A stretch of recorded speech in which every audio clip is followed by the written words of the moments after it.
ತಿಮ್ರೊಡ್ಡಿ ಅಂತ ಇನ್ನೊಬ್ರ ಜೊತೆ ಸೇರ್ಕೊಂಡು ಈ ಹಿಂದೆ ಆ ಒಂದು ಊರಲ್ಲಿ ಆ ಧರ್ಮಸ್ಥಳದಲ್ಲಿ ಈ ಊರಿನ ಗೌಡ್ರು ಯಾವ್ದಾವ್ದೆಲ್ಲ ಕ್ರೈಮ್ಗಳು ಮಾಡಿದಾರೆ ಅಂತ ಊರಿನ ಜನರಿಂದ ತಿಳ್ಕೊತಾರ. ನಂತರ ಆ ಊರಿನ ಜನ ಯಾವ್ದಾವ್ದೆಲ್ಲ ಮ್ಯಾಟರ್ಸ್ ಹೇಳಿದ್ರು ಆ ಕೇಸ್ ಫೈಲ್ಸ್ ನೆಲ್ಲ ತಿರುಗಿಸಿ ಮುರುಗಿಸಿ ನೋಡಿದಾಗ ನೀವು ನಂಬಲ್ಲ, ಸೌಜನ್ಯ ಕೇಸ್ ಏನೇನು ಅಲ್ಲ, ಅದಕ್ಕಿಂತ ಭೀಕರ ಕೊಲೆಗಳು ಧರ್ಮಸ್ಥಳದಲ್ಲಿ ಆಗಿವೆ. ಅಂಡ್ ಎಲ್ಲಾ ಕೊಲೆಗಳ ಹಿಂದೆ ಗೌಡ್ರು ಕುಟುಂಬದ್ದೇ ಕೈ ಇದೆ ಅಂತ ಎದ್ದು ಕಾಣಿಸುತ್ತೆ. 1977 ವೇದಾವಲ್ಲಿ ಕೇಸ್. ಧರ್ಮಸ್ಥಳ ಹತ್ತಿರ SDM ಪ್ರೈಮರಿ ಅಂಡ್ ಹೈಸ್ಕೂಲ್ ಅಂತ ಒಂದು ಸ್ಕೂಲ್ ಇರುತ್ತೆ. ಅಂಡ್ ಈ ಒಂದು ಪ್ರೈವೇಟ್ ಸ್ಕೂಲ್ ಬೇರೆ ಯಾರ್ದು ಅಲ್ಲ, ಆ ಗೌಡ್ರು ಕುಟುಂಬದ. ಈ ಸ್ಕೂಲ್ ಅಲ್ಲಿ 1977 ಅಲ್ಲಿ ವೇದಾವಲ್ಲಿ ಅಂತ ಒಬ್ರು ಟೀಚರ್ ವರ್ಕ್ ಮಾಡ್ತಿರ್ತಾರ. ವೇದಾವಲ್ಲಿ ಆ ಟೀಚರ್ ಜಾಬ್ಗೆ ತುಂಬಾನೇ ಓವರ್ ಕ್ವಾಲಿಫೈಡ್. ಅವರ ಕ್ವಾಲಿಫಿಕೇಶನ್ಸ್ ನ ಗಮನದಲ್ಲಿ ಇಟ್ಕೊಂಡ್ರೆ ಅವ್ರಿಗೆ HM ಅಥವಾ ಪ್ರಿನ್ಸಿಪಲ್ ನ ಪೋಸ್ಟ್ ಸಿಗ್ಬೇಕು. ಆದ್ರೂ ಸಹ ವೇದಾವಲ್ಲಿ ಆಸ್ ಎ ಟೀಚರ್ ಆಗಿನೇ ಕೆಲಸ ಮಾಡ್ಕೊಂಡು ಹೋಗ್ತಿರ್ತಾರ. ಒಮ್ಮೆ ಏನಾಗುತ್ತೆ, ಸ್ಕೂಲ್ ಅಲ್ಲಿ ಪ್ರಿನ್ಸಿಪಲ್ ನ ಪೋಸ್ಟ್ ಖಾಲಿ ಆಗುತ್ತೆ. ಅಂಡ್ ಆ ಒಂದು ಪೋಸ್ಟ್ ಗೆ ಎಲ್ರು ಏನ್ ಅನ್ಕೊಳ್ತಾರೆ, ವೇದಾವಲ್ಲಿನೇ ಸೆಲೆಕ್ಟ್ ಮಾಡೋದು ಅಂತ. ಆದ್ರೆ ವೇದಾವಲ್ಲಿಯ ಕ್ಯಾಸ್ಟ್ ಬೇರೆ ಇದೆ ಅನ್ನೋ ಒಂದೇ ಒಂದು ಕಾರಣಕ್ಕೆ ಆ ಪ್ರಿನ್ಸಿಪಲ್ ನ ಪೋಸ್ಟ್ ವೇದಾವಲ್ಲಿಗೆ ಸಿಗದೆ ಬೇರೆ ಯಾರನ್ನೋ ತಂದು ಕೂರಿಸ್ಬಿಟ್ಟಿರ್ತಾರ. ಇದರಿಂದ ಟೀಚರ್ ವೇದಾವಲ್ಲಿಗೆ ತುಂಬಾ ಕೋಪ ಬಂದು ಅವ್ರ ಸ್ಕೂಲ್ ಮುಂದೆ ಪ್ರೊಟೆಸ್ಟ್ ಮಾಡೋದ್ ಸ್ಟಾರ್ಟ್ ಮಾಡ್ತಾರ. ಅಂಡ್ ಈ ವಿಷಯ ಸ್ಕೂಲ್ ನ ಓನರ್ಸ್ ಗೆ ಇಷ್ಟ ಆಗಲ್ಲ. ಸೊ ಅವರು ಆ ಕೋಪನ ಹಾಗೆ ಮನ್ಸಲ್ಲಿ ಇಟ್ಕೊಂಡಿರ್ತಾರ. ಒಮ್ಮೆ ಏನಾಗುತ್ತೆ, ಸ್ಕೂಲ್ ರಜೆ ಇರುತ್ತೆ, ವೇದಾವಲ್ಲಿ ಮನೇಲಿ ಇರ್ತಾರ.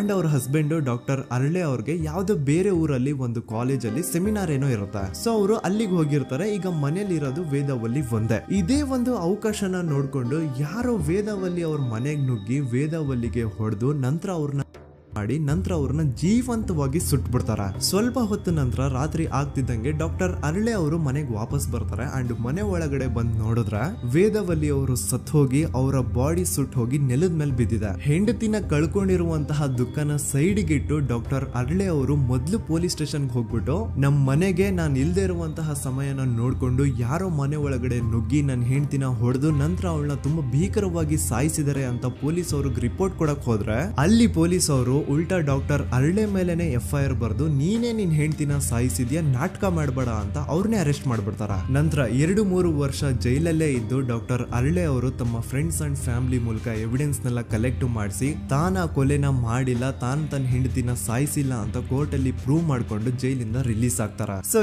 ಈಗ ಡಾಕ್ಟರ್ ಅರಳೆ ಅವರು ಈ ಒಂದು ಕ್ರೈಮ್ ನ ಮಾಡಿಲ್ಲ ಅಂತಂದ್ರೆ ವೇದಾವಲ್ಲಿನ ಅಷ್ಟು ಭೀಕರವಾಗಿ ಸಾಯಿಸಿದವ್ರು ಯಾರು, ಈ ವಿಷಯ ಇವತ್ತಿನವರೆಗೂ ಗೊತ್ತಾಗಿಲ್ಲ.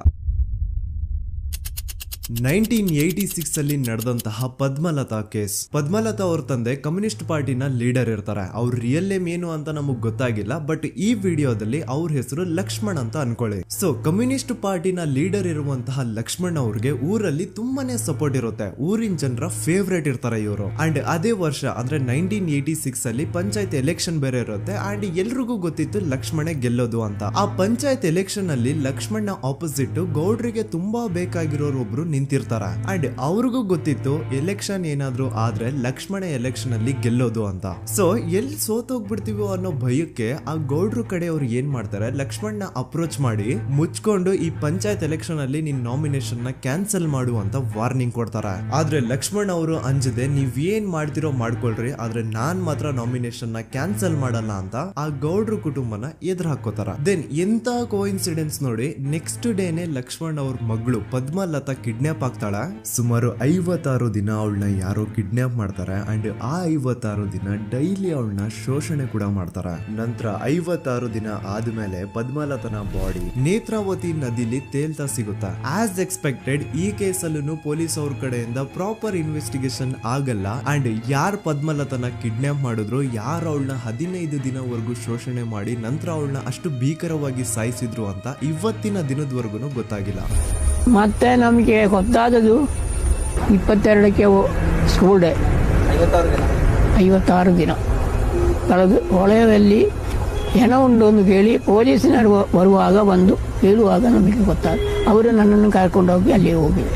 ಇನ್ನೊಂದು ಲಾಸ್ಟ್ ಕೇಸ್ ಇದೆ, ಇದು ಅರ್ಲಿ 2000 ಅಲ್ಲಿ ನಡೆದಿರೋದು. ಇವ್ರದ್ದು ಅಷ್ಟಾಗಿ ಡೀಟೇಲ್ಸ್ ನಾನು ಹೇಳಲ್ಲ, ಜಸ್ಟ್ ಮೇಲ್ ಹೇಳ್ತೀನಿ. 2000 ಇಸ್ವಿಯಲ್ಲಿ ಧರ್ಮಸ್ಥಳದಲ್ಲಿ 2 ಫಿನಾನ್ಸ್ ಬ್ಯಾಂಕ್ ಇರ್ತಾವೆ. ಒಂದು ಅಗೇನ್ ರಿಯಲ್ ನೇಮ್ ತಗೊಳ್ಳೋದು ಬೇಡ, ಲೈಕ್ ಜಸ್ಟ್ ಸಹಕಾರ ಗ್ರಾಮೀಣ ಬ್ಯಾಂಕ್ ಅನ್ಕೊಳ್ಳಿ. ಅಂಡ್ ಇನ್ನೊಂದು ಬಂದ್ಬಿಟ್ಟು SDM ಫೈನಾನ್ಸ್ ಪ್ರೈವೇಟ್ ಲಿಮಿಟೆಡ್. ಈ SDM ಫೈನಾನ್ಸ್ ಪ್ರೈವೇಟ್ ಲಿಮಿಟೆಡ್ ಬಂದು ಗೌಡ್ರು ಕುಟುಂಬ ಅವ್ರಿಗೆ ಸೇರಿದ್ದು. ಆ ಕಡೆ ಇವ್ರ ಆಪೋಸಿಟ್ ಏನದು ಗ್ರಾಮೀಣ ಬ್ಯಾಂಕ್ ಇತ್ತು, ಅದರಲ್ಲಿ ಒಬ್ಬ ಮ್ಯಾನೇಜರು ಬಡವ್ರಿಗೆ ಸಹಾಯ ಆಗ್ಲಿ ರೈತರಿಗೆ ಸಹಾಯ ಆಗ್ಲಿ ಅಂತ ತುಂಬಾ ಕಡಿಮೆ ಬಡ್ಡಿಗೆ ಲೋನ್ ಕೊಡ್ತಿರ್ತಾನೆ. ಇದ್ರಿಂದಾಗಿ ಧರ್ಮಸ್ಥಳದಲ್ಲಿ ಆಲ್ಮೋಸ್ಟ್ ಎಲ್ಲಾ ಕಸ್ಟಮರ್ಸ್ ಆ ಗ್ರಾಮೀಣ ಬ್ಯಾಂಕ್ ಕಡೆಗೆ ಹೋಗ್ತಿರ್ತಾರ.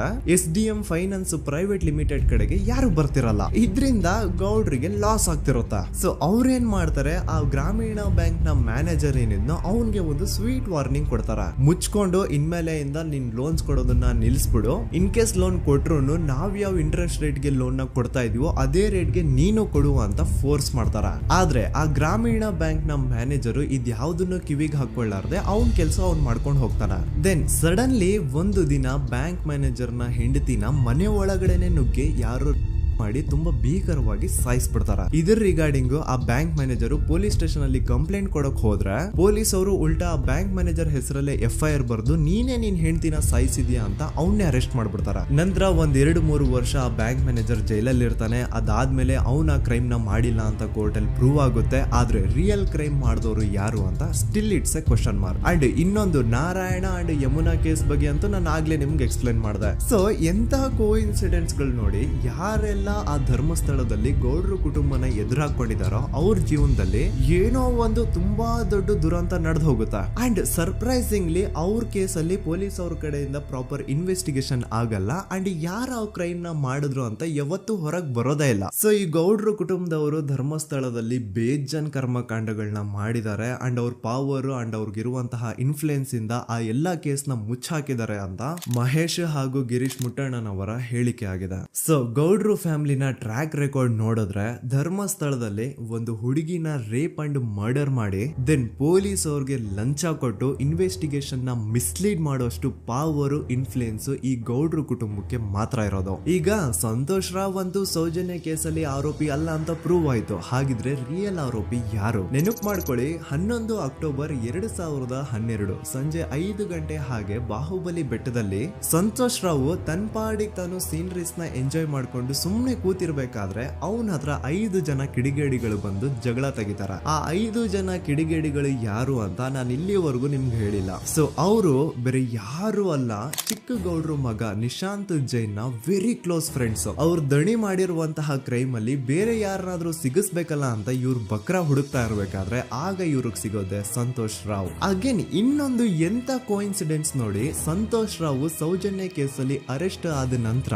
ಚಿಕ್ಕ ಗೌಡ್ರು ಮಗ ನಿಶಾಂತ್ ಜೈನ್ ದೇಶನೇ ಬಿಟ್ಟು ಹೋಗ್ಬಿಡ್ತಾನ. ಈ ಕೇಸಲ್ಲಿ ಚಿಕ್ಕ ಗೌಡ್ರು ಮಗ ಇನ್ವಾಲ್ವ್ಮೆಂಟ್ ಇದೆ ಅಂತ ಯಾರಿಗೂ ಡೌಟೇ ಬರ್ತಾ ಇರ್ಲಿಲ್ಲ. ಡೌಟ್ ಯಾವಾಗ ಬಂತು ಅಂದ್ರೆ ಆ 5 ಜನ ಕಿಡಿಗೇಡಿಗಳು ಯಾರು ಸಂತೋಷ್ನ ಈ ಒಂದು ಕೇಸಲ್ಲಿ ಸಿಗಾಕ್ಸಿದ್ರು ಆ 5 ಜನರಲ್ಲಿ ಒಬ್ಬ ರವಿ ಪೂಜಾರಿ ಅಂತಾನು ಇರ್ತಾನೆ. ಅವನ್ಗೆ ತಾನು ತಪ್ಪು ಮಾಡಿದೀನಿ ಅಂತ ಗಿಲ್ಟ್ ಕಾಡುತ್ತೋ ಅಥವಾ ಬೇರೆ ಏನೋ ಗೊತ್ತಿಲ್ಲ, ಆದ್ರೆ ಅವನೇ ಸ್ವತಃ ಪೊಲೀಸ್ ಅವ್ರ ಹತ್ರ ಹೋಗ್ಬಿಟ್ಟು ಸೌಜನ್ಯ ಕೇಸಲ್ಲಿ ನಿಜವಾದ ಆರೋಪಿ ಸಂತೋಷ್ ಅಲ್ಲ ಕಂಡ್ರು, ಅವನ್ನ ಸುಮ್ನೆ ಸಿಗಾಕ್ಸಿರೋದಷ್ಟೇ, ನಿಜವಾದ ಆರೋಪಿಗಳು ಚಿಕ್ಕ ಗೌಡ್ರು ಮಗ ನಿಶಾಂತ್ ಜೈನ್ ಅಂಡ್ ಅವನ್ ಫ್ರೆಂಡ್ಸ್ ಸೂರಜ್, ಕಿರಣ್ ಅಂಡ್ ಕಣ್ಮಣಿ ಅಂತ. ಈ ಎಲ್ಲಾ ವಿಷಯನ ರವಿ ಪೂಜಾರಿ ಪೊಲೀಸ್ ಅವ್ರಿಗೆ ತಿಳಿಸ್ತಾನೆ. ಅಗೇನ್ ಎಂತ ಒಂದು ಕೋಇನ್ಸಿಡೆನ್ಸ್ ನೋಡಿ, ಈ ವಿಷಯಗಳನ್ನ ಊರಿನ ಜನರು ಮುಂದೆ ಹೇಳಿದಂತಹ ರವಿ ಪೂಜಾರಿ ಆಕಸ್ಮಿಕವಾಗಿ ಸತ್ ಹೋಗ್ಬಿಡ್ತಾನೆ. ಇವನು ಹೇಳಿದ್ದು ನಿಜ ಅಂತ ಜನರಿಗೆ ಯಾವಾಗ ಕನ್ಫರ್ಮ್ ಆಗುತ್ತೆ ಅಂದ್ರೆ ಸೌಜನ್ಯಗೆ ತುಂಬಾ ಹತ್ರವಾದವ್ರು ಒಬ್ರು ಯಶೋಧ ಅನ್ನೋರು ಕೋರ್ಟ್ ಅಲ್ಲಿ ಬಂದ್ಬಿಟ್ಟು ಸೌಜನ್ಯ ಕೊಲೆ ಆಗಿದ್ದ ದಿನ ಆ ಒಂದು ಸ್ಪಾಟ್ ಅಲ್ಲಿ ನಾನು ಈ 3 ಜನರನ್ನ ನೋಡಿದ್ದೆ ಅಂತ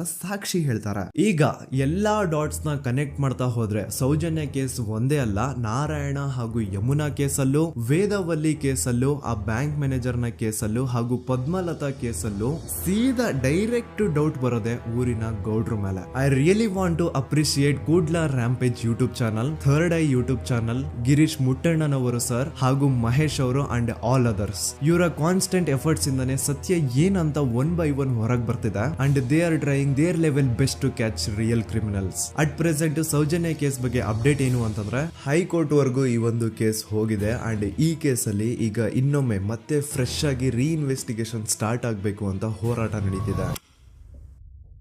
ಸದುತ ಪ್ರಜೆಗಳೇ, ಇದಾಗಿತ್ತು ಸೌಜನ್ಯ ಕೇಸ್ ಬಗ್ಗೆ ನಮ್ಮ ಒಂದು ಡೀಟೇಲ್ಡ್ ವಿಡಿಯೋ. ಈ ವಿಡಿಯೋದಲ್ಲಿ ನನ್ನಿಂದ ಎಲ್ಲಾದ್ರೂ ಏನಾದ್ರೂ ಚಿಕ್ಕ ಪುಟ್ಟ ಇನ್ಫಾರ್ಮೇಶನ್ ಮಿಸ್ ಆಗಿದ್ರೆ ಅಥವಾ ಮಿಸ್ಟೇಕ್ ಆಗಿದ್ರೆ ಅದನ್ನ ದಯವಿಟ್ಟು ಕಮೆಂಟ್ ಸೆಕ್ಷನ್ ಅಲ್ಲಿ ಹೈಲೈಟ್ ಮಾಡಿ. ಈ ವಿಡಿಯೋ ಯಾವಾಗ ಯೂಟ್ಯೂಬ್ ಇಂದ ಡಿಲೀಟ್ ಆಗುತ್ತೋ ನನ್ಗಂತೂ ಗೊತ್ತಿಲ್ಲ. ಸೊ ಪ್ಲೀಸ್ ಆದಷ್ಟು ಬೇಗ ಇದನ್ನ ಎಲ್ಲಾ ಕಡೆ ಶೇರ್ ಮಾಡಿ. ಓಕೆ ಪ್ರಜೆಗಳೇ, ಇವತ್ತಿಗಿಷ್ಟು ಸಾಕು ಅನ್ಕೊಳ್ತೀನಿ. ನಾನು ನಿಮ್ಮ ದೂತ ಸಮೀರ್ MD. ಮತ್ತೆ ಸಿಗ್ತೀನಿ ನೆಕ್ಸ್ಟ್ ವಿಡಿಯೋದಲ್ಲಿ.